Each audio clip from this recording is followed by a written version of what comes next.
And so that's the story of most people's lives, man, is they have a lot of what they need at the season of life that they're currently in, but they're not truly where their feet are. They're not present in that moment. I mean, shit, over six figures, mostly 300 grand. Those people want the right people around them. They need connections. They need people to go to the next level, just like I'm saying.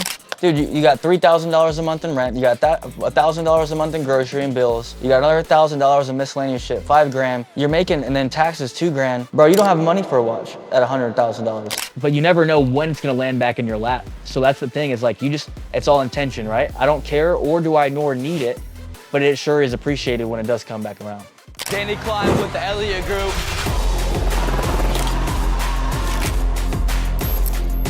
I have no limit!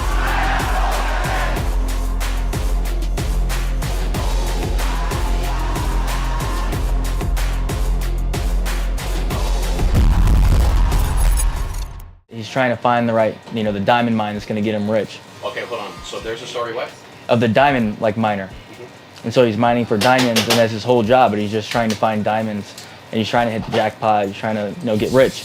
Eventually, he goes to move, and he's got a little farm, and there's a guy who comes onto his farm and offers to buy his farm and his land, and he was also a diamond miner. And one day they go inside of his house, and the guy that bought the diamond mine, this giant rock type of thing, and it was a giant fucking diamond, and he realized that they had found it in the backyard, but it was all roughed up, it was all dirty and shit. They didn't know it was like an actual diamond. Some story kind of goes something like this, but then they realize that he sold the largest diamond mine in the fucking world, but it was right beneath his feet the whole time. And so that's the story of most people's lives, man, is they have a lot of what they need at the season of life that they're currently in, but they're not truly where their feet are. They're not present in that moment. They're out there looking for everything else, instead of at least just starting with the things that you have. Just like you giving the gift, starting those things. I think for a year, or 2 years, I've probably told you, hey, everything that you need, you can grow your business. But I think if you just water the seed and water the plant that's here, you could have more than you could possibly handle just right within this ecosystem.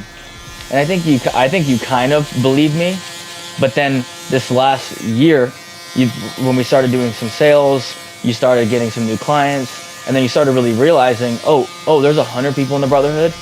Oh, it's like that. And then you started to realize that you were the one that was mentally behind, and realized everything that you had, you were sitting on a fucking pot of gold. But you only had a few coins in your pocket. And all you had to do was just reach down and get a bigger bag. Do you think a piece of that is like a cultural thing? That's what I'm saying. Uzi, do you think this is like a cultural thing with any culture? All of those things can be used as an excuse, but it comes down to this. For how long are we going to delay our own success? You and I talked about how I wanted Eric to be my customer, right? Yeah. For such a long time, bro. But him and I had conversations where you have to stay true to who you are. You cannot have a switch because you get yourself in a roller coaster of emotions that is not going to fit in where you want to fit in, right? Yeah. The moment you said truth, like he was saying, set out your feet, and you don't back down for nothing, it will come. Him and I were talking about Eric, I like this guy, I like what he says, I like everything he does, I like it, right? So now I need to stay who I am because I can't really change for nobody. I was having this conflict, I really want him to be my customer, but then I don't want to be on the border edge of humbling myself or on the station of the world, or be what can I do for you, He wasn't in the beginning and now is. And now he is. Yeah. Every week I'm at his house at a certain time, in the relationship that we have gone now, it's up the roof. We had conversations of millions of dollars. But I think I know what happened though. What? I think he kept seeing you show up, and it was such your consistency. But that's what I'm saying. It wasn't necessarily you saying oh, how can I help you, or none of that. It's more all right, listen, I'm a bad motherfucker. I'm here to show up. I'm gonna keep showing up, and then you'll get acquainted with who I am. You were elevating to a level that It was hard not to. Yeah, exactly. But see, if I would have gone any other way, yeah. Not only I would have looked like a sucker. At the same time, it would come down to me to have that roller coaster of emotions, in a way of saying it, to where how am I going to act in front of Danny now? Isn't that hard to manage? That's a hard gauge to manage. Trying to be the bad motherfucker Balancing that gauge of ego and humbleness. Yeah. Of being the tough guy, being the guy that's got his own shit going on, but also stepping aside to say, hey, I respect what you got. I want to humble myself to you, to bridge that relationship, to bridge that deal. It's a hard thing to gauge because a lot of times people that are really up here that are absolutely killing it, if you're not to that level yet, like it's a hard gauge that you have to measure, It was someone who was making, 10, 20 grand a month, a little bit different, because I know that they can make that up and they can take that jump. This guy's living paycheck to paycheck, wants to go 50,000 in debt to make something more flashy and nicer, versus the reality is, dude, I eat at a taco shop that's run down, old ass chairs, because the food is fire. The people are fire. I don't care about what the restaurant looks like, feels like. Now there's a level where it needs to be clean and shit, but like, I don't need it to be Toca Madera, bro. But that's the best taco shop in town. And they kill it. And they probably need a new shop better, more than anybody, but they don't need it, bro. And so that's what I was trying to tell this guy is like, if you just execute, then when you focus on the best tacos, you focus on the best customer service and all the things that really matter, and you learn that lesson, you'll have more money that you know what to do with to go and buy another shop and renovate the one you're currently in. Instead of doing just a little bit, watch, most people just want to paint, they want to do a new sign, they want to do just enough just to make it a little bit better, instead of completely transform everything. When you completely transform everything, that's when you get big success. Uzi can charge 3 times the normal barber. You know why? It's because of the ambiance. He has Wi-Fi on the TV. He's got the floors tie-dye and shit. He's got snacks in the fridge. He's got the relationship game on point. He has all of these things that factor into the price. But if he just only had a van with no TV, no drinks, and he was just a good barber but didn't know how to build those relationships, he would only get maybe twice as much or a little bit more, but he wouldn't get triple what a normal barber would get. That's a lesson that almost everybody needs to learn, because when you're gonna go and do it, the better ROI, if you're gonna risk something, the ROI and payout isn't risking it all. Because when you risk it all, the risk to reward is way more than just doing just enough. Because when you're just enough, you blend in with everybody else. Against the wall. Bro, it's like a gym. All the commercial gyms, they charge $40 a month. Regular ass machines, crappy lighting, super crowded during all the times. $150, $200 gym, lifetime, fit lab. They got best lighting, best music, all blacked out, aesthetic. They got all the right things, 24 access, key card. They can charge that rate because they dialed in everything. So now it's 3-4 times. Instead of just, most gym owners would think, well, if I just charge a little bit more, that's probably what most people would pay. 60, 70, 80. No. When you go big, the payoff is big because that's what you attract. Also, I want to bring this in the conversation. And without the camera, I won't say like a name, but you can just envision like who it would be. There was another guy that's doing video for other people, and that kind of saw that same hindsight from a different level, from a different intention of business, without appropriate conversation and things of that from that person. And there was different things that went on, what's going on, and that coach and that person was finding out through the grapevine that there was things happening behind closed doors, and was kind of showing up, doing bare minimum for said client, right? Coach is here, and then would come and go and basically try to get more business, but then having no introduction, nothing, no pay. And it was from a place, the intention was from a place of like, I'm gonna take it, like this is my service. There was not even consideration. I say the word intention because it's not that there needs to be any pay or anything that goes on, but it's a level of intention in making sure that the business is done the right way, because the level of access that we provide and the way that we protect it is huge. And eventually, last week it went boop, done, because I don't like the way that you're conducting yourself. It's not because I don't think that you're good for these people and this and that. I said I don't like the way that you're conducting the interactions and how things are going down versus how they could have gone down. Exactly. And it's crazy because there's two different worlds, because I said that's crazy because the same thing is sort of happening, but it's actually like really good thing for both of us. I feel like I have more value to add. He's very appropriate with how we run it, and he delivers, they're happy. It's a huge win. And I said the only difference between this and between these two situations that are the exact same is only the intention behind, behind the closed door, sneaky, instead of, because you're not trying to chip in or give value or whatever the situation may be. Or is it like, hey, I respect what's being built and, I want to say, is this okay, etc. And just because of that one word, the relationship ended. And it's unfortunate, man, And so those things are big too. It's like when you look at loyalty, it's just about, I keep going back to the word intention, because I think it's just like, what was on your heart? Why are we doing this? Yeah. And if I can feel like the intentions were good, it doesn't matter if it was something that was messed up. If you totally screwed up and the intentions weren't to screw up or something happened, dude, I'm totally okay with that. But when I know the intention not the best, then it just doesn't make me feel good. That's not good for a long-term relationship. That's why building relationships, it's difficult. You gotta know how to navigate these things. Most people don't know that though. Most people are just, they're in it for themselves. They're just trying to take. They're not giving the gifts. They're not, networking or showing up, doing the extra work, going off the content, or flying to places.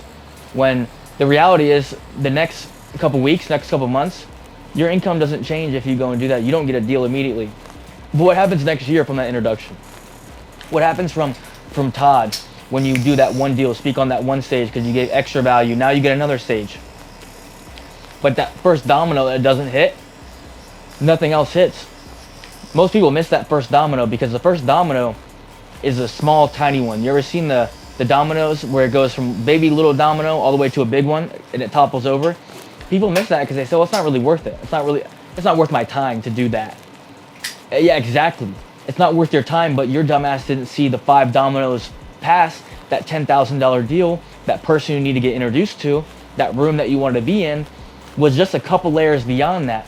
Because you don't just get gifted the fucking lottery ticket. It takes a couple of those dominoes falling, but most people don't have that intuition or insight, which I think is crazy because it's like, it's almost common sense to me. I think personally that almost everyone has that insight, but they're not patient enough. And they want to do it a different way, a smarter way. But the reality is there is no smarter, more efficient way than doing it the right way. And I just so happen to always get into those conversations with the right people. I'm like, oh, I got a guy who's trying to start a development. He's doing modular housing. I don't know if there's anything that'll come about it. I don't want anything, need anything. I'm going to connect you guys. And I said, I hope it works out. And you just give and give and give because of, you always remember those people and connections. So you know what I mean? That step And it's right like, there. you think about it like, Andy says I'm a collector of people. A lot of people collect a lot of items and they can name off all the cars and what they do, and they can name off all the cameras and what settings and everything like that. I can name off 100 people, what they do, where they're at, who I recommend, who they've worked with. My brain works like that. You ever seen a car guy talk about every car from 1967 with the freaking 6.0, all that shit? I'm that way with people because people are my gateway to the promised land. I'm going to connect you guys in a group chat if that's cool with you. And then I already told person A that I was going to do that because I already think that you guys will crush it. Or if I'm really tight with these people, honestly, the level that you're at with these type of connections, people that are making over 6 figures mostly, 200-300 grand, those people want the right people around them. They need connections. They need people to go to the next level, just like I'm saying. And so I've built myself to a level of credibility to where I can just send a text and then I can just say, hey, I want to introduce you to these guys, Vice versa, Nick, right? Remember Nick Perry? Nick Perry, he's like, I want to join the Brotherhood, right? Well, he's told me he's going to join, but I want to make sure that like that deal goes through because I want him in our circle. And he's already said that he wants it, etc. But deal's not done. I thought he was looking for a sales director. I took almost a half a day. Now, meanwhile, this is a 6-figure deal that I'm working that pays a very large commission. It's a one-hit, big deal. And so how much is it worth my time to do something for him that doesn't necessarily close the deal, but shows him the value that we provide? Set him up 3 interviews for sales directors, people that have manager experience, that can lead a team, that are mature in the space, etc. And I got one that's probably gonna get the job. And he's got a little referral and stuff like that he'll probably pay out. And I'm just gonna tell him, I don't want your referral. I want you to do what I asked you to do a few months ago, and let's just do business. Not only that, it's like double respect. It's like, I'm gonna deliver this because I think you're a good person, and I didn't do this with the intention of your money or whatever. All I wanted you is to believe and see with what I'm saying is in direct alignment with how we actually operate, and I don't need you to pay me for you to see that. I want you to understand What I bring to the table. Yeah. Exactly. And so being in that place is massive, because I think I got him as guy. Because my memory, I've trained my brain to remember the things that are the most important. Because the things that are the most important, that's my income, is my memory, you know? Yeah. It sounds really weird, but like, if I can't connect people, what bigger value can I give to somebody what am I gonna do? Just free training? I'm gonna send them gifts? And even that's a skill. Value is resourcefulness. Everybody wants to know somebody. I like that a lot. If you ask me anything, I was talking to somebody else the other day, and this isn't from a place of ego, this is from a place of like, I was surprised that I've gotten myself to this level. Name any industry, any state, almost anything. I have a connection for almost any industry, whether that be a car dealer, whether it be a barber, whether that be a mechanic, whether that be a home service owner. Dude, I got free toilets in my house. Bro, I got my light switches put in my house for free because I know people that do electric. I know people that do plumbing. I didn't want that. I didn't plan on getting it for free, but that's it coming back the other way. But you never know when it's gonna land back in your lap. So that's the thing, is like, it's all intention, right? I don't care, or do I nor need it, but it sure is appreciated when it does come back around. And if you train them and do the right things the right way, there may be people that do leave eventually, but if you've mentored them and done the right thing in the right way, they'll respect you enough, and there'll be a gentleman's agreement for you to go your own way and build your own thing. And sometimes it's people's time in life for them to go and do their own thing. Or that they've decided that you've grown so big that their dream fits inside of yours. And so it's your job as a leader to make sure that they don't want to leave, and also not necessarily steal your clients, but like, they're better off in their own future to stay with you than to try to go and get a quick buck. I make $100K salary. What kind of watch should I buy? A Timex. A Timex. Yeah, you don't get shit for $100,000, bro. Dude, you got $3,000 a month in rent. You got that $1,000 a month in grocery and bills. You got another $1,000 in miscellaneous shit, $5,000. You're making, and then taxes, $2,000. Bro, you don't have money for a watch at $100,000. $100,000 a year is the equivalent of $60,000 a year 6 years ago. So no, I think you get an Apple Watch, bro. I mean, I'm being honest. I love like, it. I love it. $100,000 a month. You still a brokey? After expenses. Because watch, how much is a watch worth, right? Money is time. If it costs me, let's say a watch costs $5,000. If I make $5,000 a month, roughly after taxes, is it really worth my entire fucking January to have something that's materialistic? Like, is it really worth 1 month of work? What kind of salary should I have in order to buy an expensive timepiece? It was expensive. Entry level. $5,000? Sure. I would say at least $250,000 a year. 250? 250, 200. What's your lane? Are you gonna be the shoe guy? Because guess what? Unless you're making a ton of money, you can't have everything, or else you're now making bad investments. You got no outfit, no good car, but you have a sick watch. So like, I'm all for picking that thing. Like for me, I bought a new Corvette, right? But I was in sales. So for me, pulling up and showing that thing off for what people knew it was gonna do on social media and how much attention it was gonna get me, the ROI made sense for me to do that. Let's say you got a $15,000 watch, right? What if you have no other watches? You have one nice watch.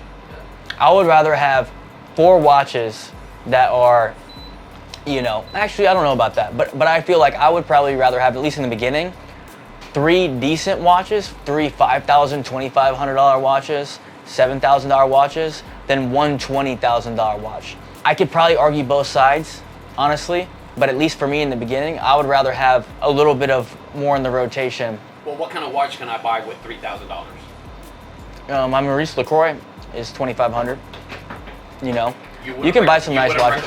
You wouldn't recommend a $2,500 watch to someone making $100,000? No, I would. I think that's appropriate. I think $2,500 is decently appropriate, because if I look at, that's a week's worth of time.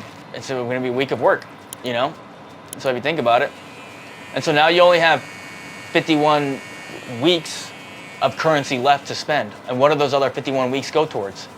You got to think about it in a different frame of mindset. People think about money and they think, well, it's only $2,500. And I'm like, well, think about it if you only had $52 and you had to spend $1 on that watch and you only had $51 left for that year. What is the watch really worth spending that dollar? It's all proportional, and obviously, once you get out of about a little over 100 grand, most of your stuff is paid. But if you're going to be the person that spends and elevates their lifestyle and things, you better be in a position that you can grow your income very fast with either business or sales.